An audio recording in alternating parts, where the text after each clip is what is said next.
বলছে মধুর মর্ম ভ্রমর জানে আর বুঝিবে কে, রসের মর্ম রসিক জানে আর জানিবে কে। বুঝতে পেরেছেন? আমার পাপের ভরা অঙ্গ। একজন নারী আর পুরুষ প্রথমে কামার আকর্ষণে একে অপরের সাথে মিলিত হয়। মিশতে মিশতে দুজনের মধ্যে প্রেমের সৃষ্টি হয়, যে প্রেমের একে অন্যের জন্য জীবন দিতেও দ্বিধা করে না। বলছেন লালন, কাম হইতে হয় প্রেমের উদয়, প্রেম হইলে কাম থাকে না। বুঝতে পেরেছেন? বলছে কাম নদীর ওই ঘাটে যাইয়া দেখলাম একটু ভাবিয়া, ওই ঘাটে কেন এত মায়া, মরে কেন মানুষ ওই ঘাটে যাইয়া। যার নামে যানবাহনটা রয়েছে ওই ঘাটে বাধা, ওই বাহনে উঠবে যারা, উপায় নাই যার নাম ছাড়া। জান্নাতের ওই বাহনখানি রয়েছে ওই জলে ডুবি, ভক্তি ভরে ডাকলে পাবি, সামনে রাখিস গুরুর ছবি, এমন বলে পারে যাবি, থাকবে না আর মরার ভয়। রাধে রাধে। স্বামী স্ত্রী কামের সাথী, সাধক হইল প্রেমপতি। সাধক হইল প্রেমপতি, না বুঝিয়া প্রেমের গতি, হারাইলি অমূল্য রতি, এমন বলে নিজের ক্ষতি, মন তুই আর করিস নে। কামেতে পাই জান্নাতের শান্তি, যদি বিজয় হতে পারি, এমন বলে নরকগামী, যদি খেলায় হেরে যায় রে হারি। কামের রূপ জগৎজোড়া, মায়ের রূপ জগৎজোড়া। বুঝলেন? বুঝলি না মন কালাচোরা, যারে তোমরা কও পতিতা, তাতেও দেখি মায়ের কায়া। কয় এমন আফসোস করি, যে তোমারে দিল শান্তি, তাকেই তুমি বলছো। খারাপ কথাটা বললাম না। কামসাগরে প্রেমের মাঝি, দমে দমে বৈঠা বাও, গুরুর কাছে মন্ত্র নিয়া সন্ধান। বাবু, আপনাদের যে আহারের ব্যাপারটা বলেন একটু। আমাদের আহার দেখেন, এই যে আমাদের যেটা ধর্মের মধ্যে আছে, কি বলেছে যে পেঁয়াজ রসুন ডিম মাংস, এই চারটে জিনিস মানে তো আহার করাই যাবে না। এগুলো করলে পরে আপনি নিজেই দেখতে পাবেন। যেমন চা জিনিসটা, চা যদি আপনি সেবা করেন আপনার শরীর গরম হবে। এরকম অনেক কিছুই আছে যেগুলো সেবা করলে শরীরের মধ্যে গরমের ভাব দেখা দিতেই পারে। আর বিশেষ করে আমি তো অনেক এই মানে পশ্চিমবাংলায় বা আমাদের এই যে প্রয়াগরাজে গিয়েছিলাম, তা সেখানে অনেক সাধুই দেখছি, নাগা সাধু। তা ভালো, ওখানে আমি 5 দিন থেকে এসেছি। যাই হোক, আরও এই পশ্চিমবাংলার সাধুদেরও দেখছি, অনেক সাধুই আছে। তা আমি বিশেষ যেটা বলতে চাই, যে ধর্মকে ধারণ যদি না করতে পারা যায়, তাহলে কি ধর্ম করা হয় না। আমার যেটা আমি বুঝি, এক কথায় ব্রহ্মচর্য আগে জানা উচিত। সেই বিষয়ে না জানলে অগ্রগতি করতে পারবেন না।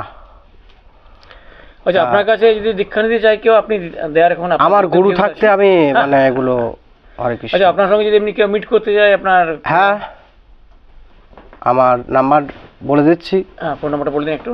82 50 50 36 82। আমার আশ্রম হুগলি জেলা বলাগড়, ভবানীপুর চর, সদগোপপাড়া। ঠিক আছে? ওখানে আপনি থাকেন? ওখানে আমি থাকি। মানে আমার তো নয়, সবই ভগবানের। বলছে পরের জায়গা পরের জমি, ঘর বানায় আমি রই, আমি তো ঘরের মালিক নই। ঘরখানায় ওই জমিদারি, পায় না তাহার দখলদারি। বুঝতে পেরেছেন? তা এই বাবার এখানে এসে আমার ভালোই লাগছে। এখানে একটা সাধনের জায়গা, খুবই সুন্দর, মনোরম পরিবেশ। এখানে এসছি মোটামুটি আজকে 6 দিন হয়ে গেল। আমি সেবানন্দ দাস বাবা, আমার গুরুদেব শ্রী কর্মানন্দ দাস বৈরাগ্য, তার গুরুদেব শ্রী পরমানন্দ দাস বৈরাগ্য, তেনাদের আশ্রম, যেমন আমার দাদু গোসাইয়ের আশ্রম আছে আপনার গাংনাপুর নদিয়া, রানাঘাট গাংনাপুর। আর আমার গুরুদেবের আশ্রম মালদা মঙ্গলবাড়ি রেলগেট রামকৃষ্ণ কলোনি রথবাড়ি থেকে যেতে হয়, স্টেশন থেকে রথবাড়ি থেকে মঙ্গলবাড়ি রেলগেট ওখানে শ্রী গুরু চৈতন্য, এই সব জায়গায় শ্রী গুরু চৈতন্য। আর আমি একটা এই ঘোড়া। আচ্ছা, আপনারা সম্প্রদায় যে বিভিন্ন ধরনের সনাতন ধর্ম, আমাদের সম্প্রদায় যেমন আমরা অদ্বৈত পরিবার, মধ্যমাচার্য সম্প্রদায়, ঠিক আছে, অচ্যুতানন্দ গোত্র, কোন শকির অনুগত, আমরা বিশাখা শকির অনুগত, বুঝতে পেরেছেন। আমাদের অদ্বৈত পরিবার, আমার গুরু 14, আমি 15, বুঝতে পেরেছেন। হ্যাঁ হ্যাঁ, তা এই যে মানুষ দেখতে পাচ্ছেন তো সাধুরা কীভাবে চলছে, তা বলছে মাতোয়ারা মতুয়ারা ওরা কান্দে ভাই গোপিকার গোপন ভজন বুঝ। তাহলে এবার আপনার এই কথাটার মানেটা বুঝতে হবে, মানেটা মানে বলবো আমি। বলছে মাতোয়ারা, কারা মাতোয়ারা? যারা দেখছেন তো, আমি কারোর মানে নিয়ে কাউকে নিয়ে আমি ইয়ে করব না, মানে যার যার ভাব তার কাছে। আমার যেমন আমাদের গোপিকার ভাব, ঠিক আছে। বলছে মাতোয়ারা মতোয়ারা ওরা কান্দে ভাই গোপিকার গোপন ভজন বুঝে ওঠা দেয়, মানে গোপিকার যে গোপন ভজন বুঝে ওঠা দেয়, বুঝতে পেরেছেন। তা সেই ভাব নিয়ে আমরা চলছি, গুরুর ইচ্ছায়, গুরু কৃপাহি কেবলম, গুরুর কৃপাতে আমি এই পর্যন্ত আছি বেঁচে। রাধে রাধে। কত বছর বয়সে আপনি এদিকে এলেন? আমি আজকে 8 বছর হয়ে গেল এই ঘুরে বেড়াচ্ছি। 8 বছর। আচ্ছা, মানুষের উপকারের জন্য হ্যাঁ, এখন আপনার কিরকম কি ধারণা যে মানুষের মানুষের প্রকৃত উপকরণ কিসে হতে পারে উপকার? দেখেন, এই হরিনাম ছাড়া জীবের কোনো গতি নেই, এই হরিনাম ছাড়া জীবের কোনো গতি নেই। এবার হরে কৃষ্ণ নাম আমাদের এই জীবের জন্য, হরে কৃষ্ণ নাম, ঠিক আছে। যাই হোক, তাতে কি সব সমস্যার সমাধান হবে? হ্যাঁ, এটা মহাপ্রভু দিয়ে গেছে এই নাম আমাদের, সেই নবদ্বীপ মায়াপুর,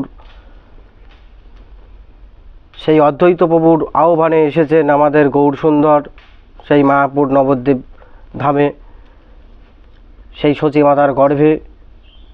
যাই হোক, আমাদের সনাতন ধর্মের রক্ষার্থে সবাইকে আমি বলবো, আপনারা হিন্দু যারা আপনারা সবাই এক হন, এটাই আমি আশা করি। আচ্ছা, ধর্মের কিছু গ্রহ যদি কথা বলেন। না, এগুলা আমাদের কৃষ্ণ ভজনে কোনো গ্রহের কোনো কাজ নেই। বলছে বেদ বিধি আদি রাগের অনুবাদী, নব অনুরাগী দেয় রে ফেলে, যার রাগ অনুরাগ বাধা আছে সোনার মানুষ তার হৃদ কমলে আলাপনে, বুঝতে পারলেন। আমরা খুঁজে বেরিয়ে কিছু হবে না, সব নিজের দেহের মধ্যে যা আছে, বিশ্ব ব্রহ্মাণ্ডে তা আছে দেহভাণ্ডে। এটা তো আপনারা জানেন হয়তো, আপনারা যেহেতু এই কাজের মধ্যে লিপ্ত আছেন। নিজেকে জানা বলছেন, নিজেকে জানার জন্য সেই গুরু ছাড়া সম্ভব না, সম্ভব নয়।